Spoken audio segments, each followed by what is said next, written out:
Berbeda dengan bagian di Jawa, Sunda, Madura.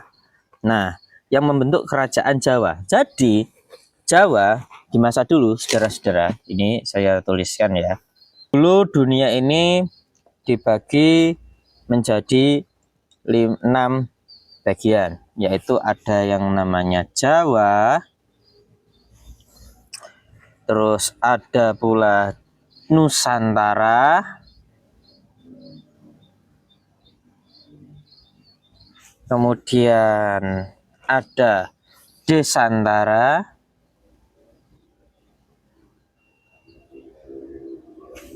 kemudian ada Dwipantara,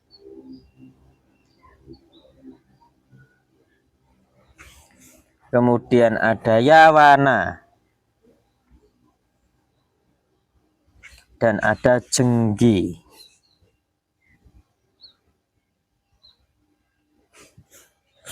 Nah,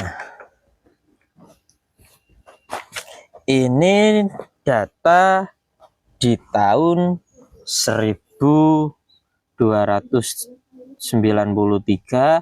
sampai 1385.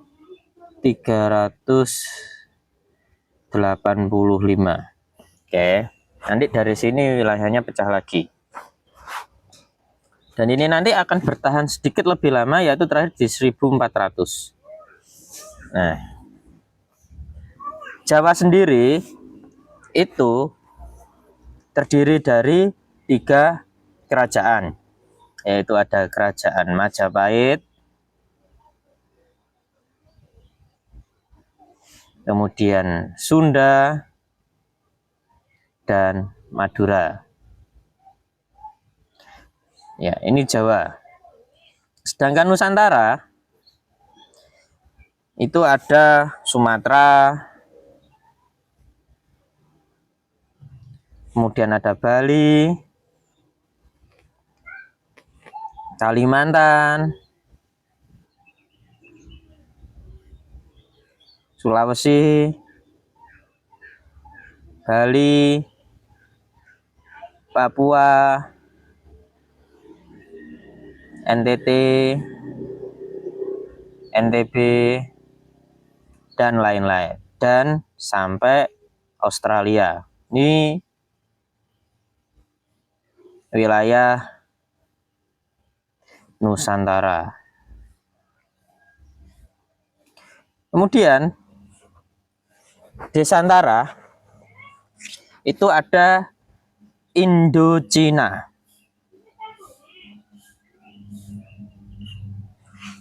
Kemudian Dwipantara ini ada Asia Timur. Dan Jenggi ini ada di benua Afrika.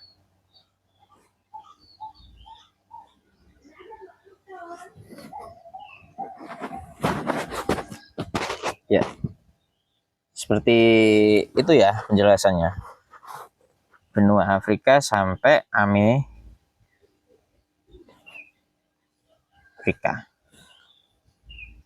Nah, belum sampai di situ. Belum sampai di situ.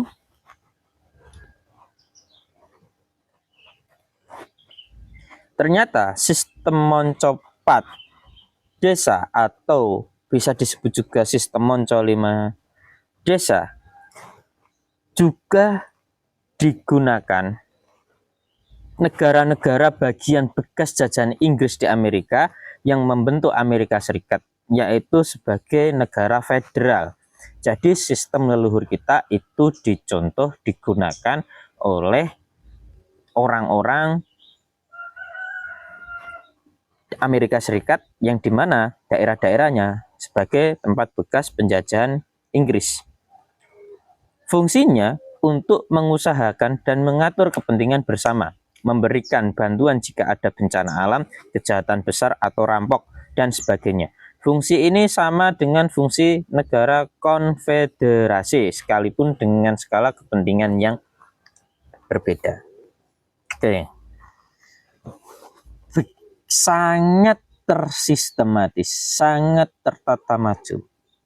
kompleksitas yang sangat sederhana sehingga negara-negara barat mengadopsi sistem-sistem yang diciptakan oleh leluhur kita.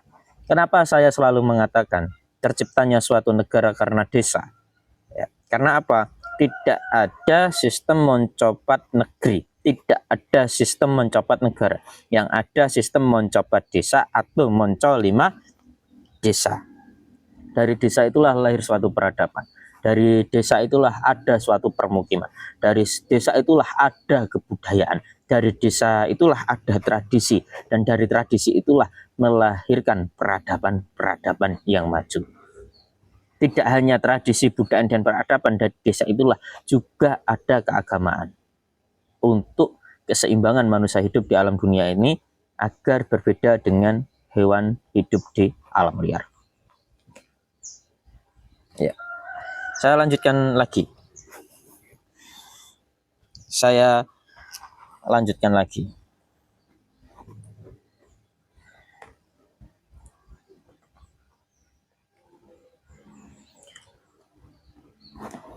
Jawa bekerja sama dengan Nusantara. Kemudian hal ini dituliskan pada serat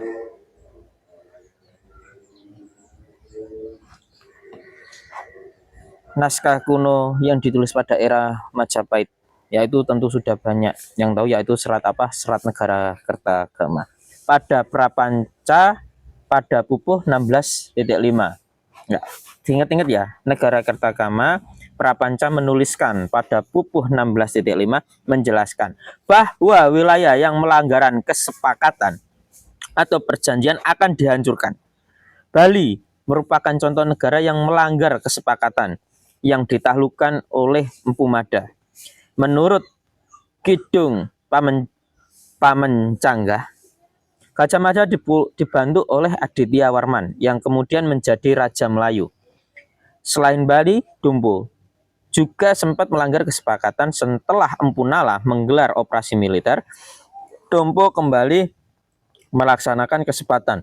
Penghancuran terhadap pelanggar kesepakatan bukan bentuk penjajahan atau penguasaan. Ya, di sini kita harus bawa dulu bahwasanya ketika satu negara melakukan sebuah perjanjian, melakukan sebuah bentuk hubungan sinergitas, kolaborasi, dan kerjasama, itu ada yang namanya aturan.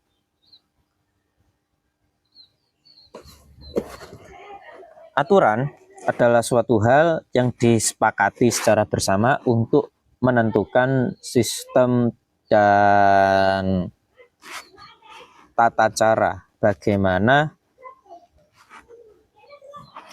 berjalannya atau terrealisasinya kerjasama sehingga menghasilkan hubungan yang baik, yang benar, seperti itu. Kemudian yang kedua, ada yang namanya kesepakatan. Setelah aturan sudah dibuat, terus disepakatilah bersama. Ketika kesepakatan ini dilanggar dari pihak yang bersalah, sudah pasti pihak yang bersalah itu akan mendapatkan hukuman. Karena aturan ini berisi tentang prosedur, sistem, dan hukum. Oke. Setelah aturan dan kesepakatan itu ada yang namanya tatanan pemerintahan. Nah, di tatanan pemerintahan inilah ada yang namanya pembentukan delegasi, seperti negara pemimpin,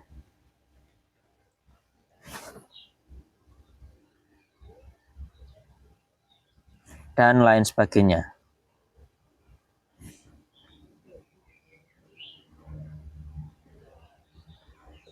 Nah, Kenapa Prapanca menuliskan pada Negara Kertagama Pupu 16.5 menjelaskan bahwasannya yang melanggar kesepakatan atau perjanjian akan dihancurkan? Contohnya seperti Bali.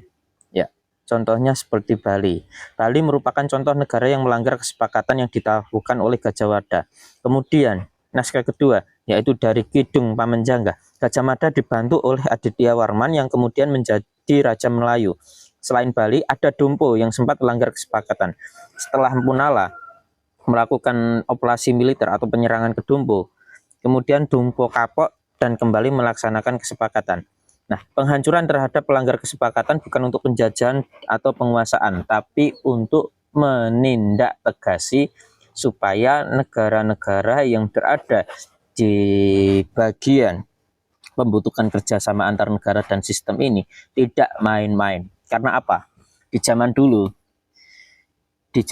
sangat tegas sekali hukumnya. Anda melakukan satu kesalahan, Anda akan dihancurkan.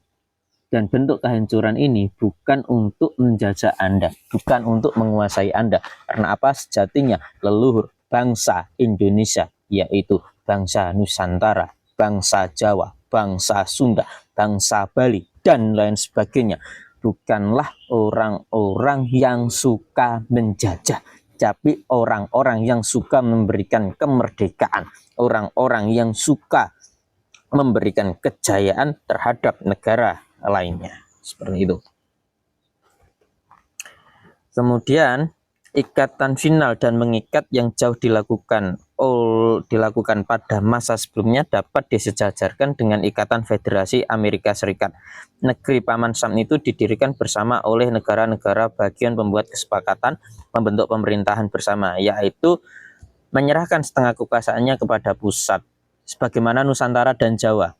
Ikatan mereka tidak diperkenankan lepas. Misalnya kelompok negara di bagian selatan ingin merdeka, sedangkan pemerintah dan negara-negara bagian di utara ingin menjaga Amerika Serikat tetap utuh. Usaha pemisahan diri itu kemudian diperangi karena dianggap mengubah kesepakatan yang final dan mengikat. Memisahkan diri dianggap bukan lagi hak negara bagian, sekalipun mereka bergabung dengan sukarela. Karena itu, perang yang terjadi di Amerika, yaitu tahun 1861 sampai 1865, untuk menentukan daerah di selatan, itu tidak disebut penjajahan, tapi perang saudara. Nah, seperti itu ya. Perang saudara di Amerika Serikat seperti perang Majapahit terhadap sebagian Nusantara. Karena konsep Angas Raya atau penggabungan antara Nusantara dan Jawa telah terjadi sebelumnya, yaitu pada masa Raja Kertanegara dalam upaya mempertahankan dan membesarkan penggabungan Nusantara memiliki peran yang sama dengan Jawa. Karena itu kebesaran Jawa pada masa Majapahit bukan keberhasilan rakyat Majapahit atau Jawa secara umum, namun keberhasilan seluruh wilayah di Nusantara. Karena Nusantara merupakan pendukung utama negara federasi bersama Majapahit. Oke. Jadi gini para kawula sejati. Dulu di Amerika pernah ada peperangan, yaitu peperangan antara blok selatan dan blok utara, dan peperangan ini terjadi di tahun 1861 dan tahun 1865. Untuk menentukan daerah di selatan, blok utara tidak bisa disebut penjajahan, tapi melakukan perang saudara. Karena pada saat itu di blok selatan ini akan mengingkari perjanjian-perjanjian federasi yang pada saat itu sudah disepakati untuk membentuk negara federasi Amerika Serikat. Oke. Kemudian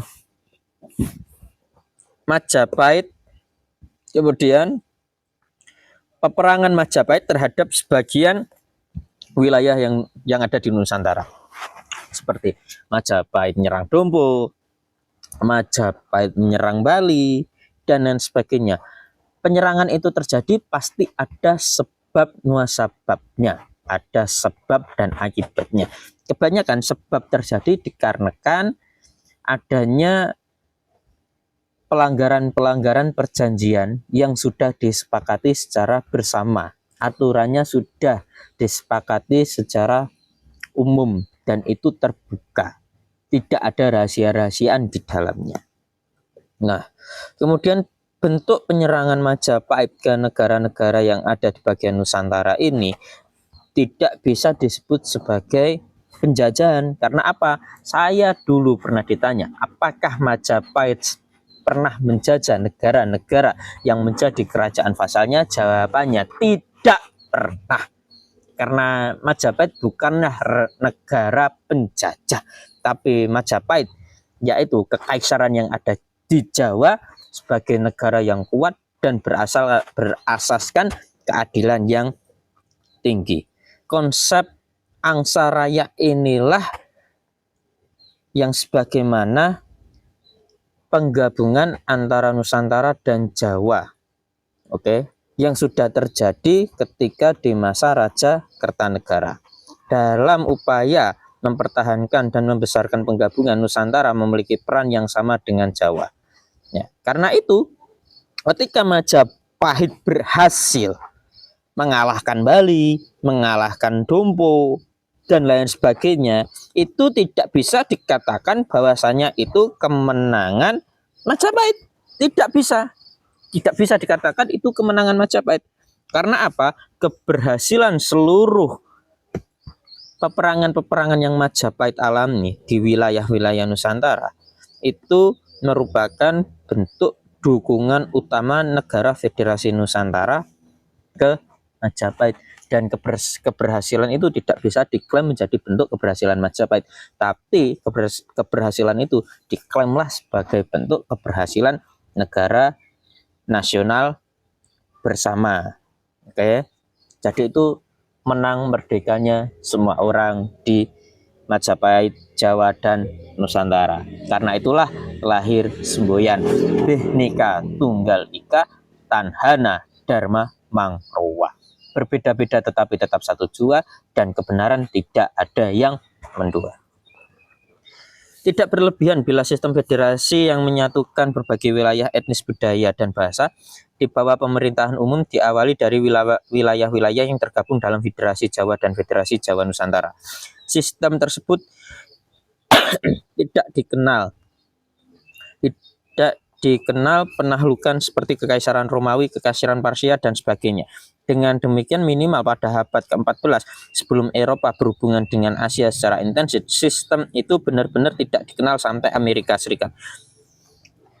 Sampai Amerika Serikat mencoba mengembangkannya lebih jauh lagi pada tahun 1776 atau akhir abad ke-18. Mungkin perkembangan tersebut terinspirasi oleh Federasi Jawa atau Federasi Jawa Nusantara. Sebab begitu Amerika Serikat berhasil mencoba sistem federasi, Swiss 1848, Kanada 1867, kemudian diikuti negara-negara lain melanjutkannya dengan membentuk federasi multi negara sebagaimana dijalankan pada masa Majapahit. Oke, fix ya. Ya, fix ya. Saya jelaskan lagi ya. Nusantara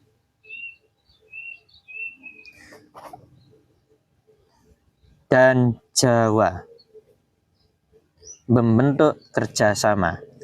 Nusantara adalah federal, Jawa adalah kekaisaran. Kerjasama, kolaborasi, sinergitas untuk membangkitkan potensi demi kejayaan bersama ini dinaungi sebuah konsep yang bernama Angas Raya.